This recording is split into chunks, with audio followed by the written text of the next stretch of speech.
തെക്കൻ സുഡാനിൽ ഉണ്ടായ വിമാനാപകടത്തിൽ 20 പേർ കൊല്ലപ്പെട്ടു. ഇതിൽ ഒരു ഇന്ത്യൻ പൗരനുമുണ്ട് എന്നാണ് പുറത്തുവരുന്ന വിവരം. യൂണിറ്റി ഓയിൽ ഫീൽഡ് വിമാനത്താവളത്തിൽ നിന്ന് പുറപ്പെട്ട ചെറുവിമാനമാണ് അപകടത്തിൽപ്പെട്ടത്. കൂടുതൽ വിവരങ്ങളുമായി ഇന്റർനാഷണൽ ഡെസ്കിൽ നിന്നും ബനീഷ ബാബു ചേരുന്നു. ബനീഷ, വിമാന അപകടം സംബന്ധിച്ച് ഇപ്പോൾ നമുക്ക് ലഭ്യമാകുന്ന വിവരങ്ങൾ എന്തൊക്കെയാണ്? ഈ ഇന്ത്യൻ പൗരൻ ഏത് സംസ്ഥാനക്കാരൻ എന്നത് സംബന്ധിച്ച സൂചനകൾ കിട്ടുന്നുണ്ടോ? വിവരങ്ങൾ ലക്ഷ്മി, തെക്കൻ സുഡാനിലെ ഓയിൽ ഫീൽഡ് സ്റ്റേറ്റിലുണ്ടായ വിമാനാപകടത്തിലാണ് 20 പേർ കൊല്ലപ്പെട്ടത്. ഇതിൽ ഒരാൾ ഇന്ത്യൻ പൗരനാണെന്നാണ് പുറത്തുവരുന്ന വിവരം. എന്നാൽ ഇയാളെക്കുറിച്ചുള്ള കൂടുതൽ വിവരങ്ങളൊന്നും ഇതുവരെ പുറത്തു വന്നിട്ടില്ല.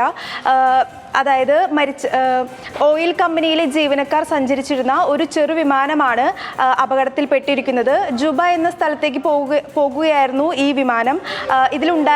ഉണ്ടായിരുന്നവരിൽ കൂടുതലും തൊഴിലാളികളാണ്. ഇതിൽ 21 പേർ സഞ്ചരിച്ച വിമാനം അപകടത്തിൽപ്പെട്ട് ഇതിൽ 20 പേരും കൊല്ലപ്പെട്ടു എന്നാണ് പുറത്തുവരുന്ന റിപ്പോർട്ടുകൾ.